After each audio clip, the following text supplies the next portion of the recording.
I'm Kathleen Biggs, Head of Business Development at Lawrence Park Asset Management, and I welcome you to today's conversation about leverage.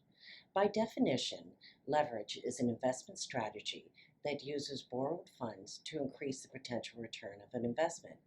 In practice, leverage is often misunderstood and viewed solely as an amplifier of risk. To assist in the understanding of how a portfolio manager uses leverage, I'm joined by Lawrence Park founding partner and portfolio manager, Andrew Torres. Andrew has been using leverage as a portfolio management tool in his toolbox for decades to achieve strong risk-adjusted returns. Andrew, can you explain why your team uses leverage within your mandates? One of the goals of our strategies is to reduce or eliminate some of the traditional risks in fixed income investing, while amplifying attributes that our experience tells us offer attractive yield and risk-reward potential.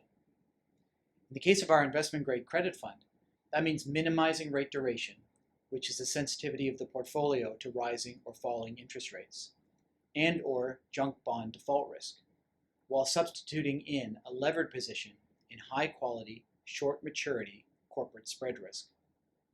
This use of leverage, combined with active management and the hedging aspects of our fund, create a unique investment thesis that is typically uncorrelated to many traditional fixed income strategies. And how do you access capital? So there are three ways in which we can access leverage. First, we can borrow money secured by the assets in the portfolio. This is similar to a margin account or a mortgage on your house.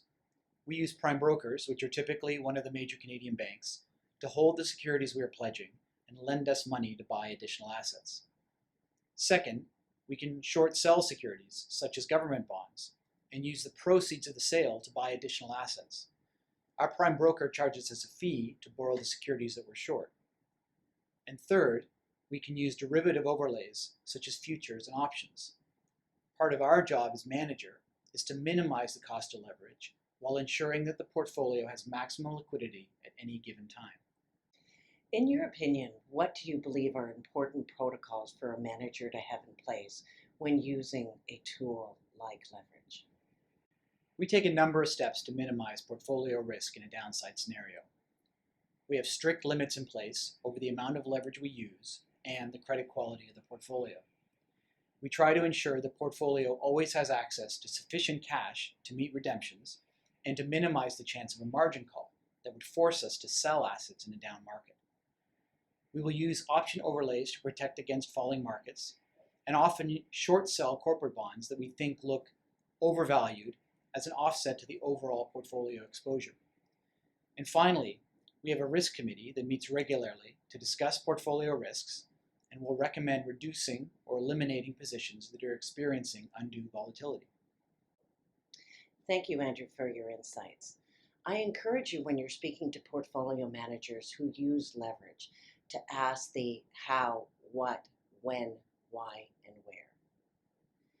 Thank you for joining us. If you have any questions about leverage or the Lawrence Park alternative fixed income solutions, our team would be happy to answer any questions.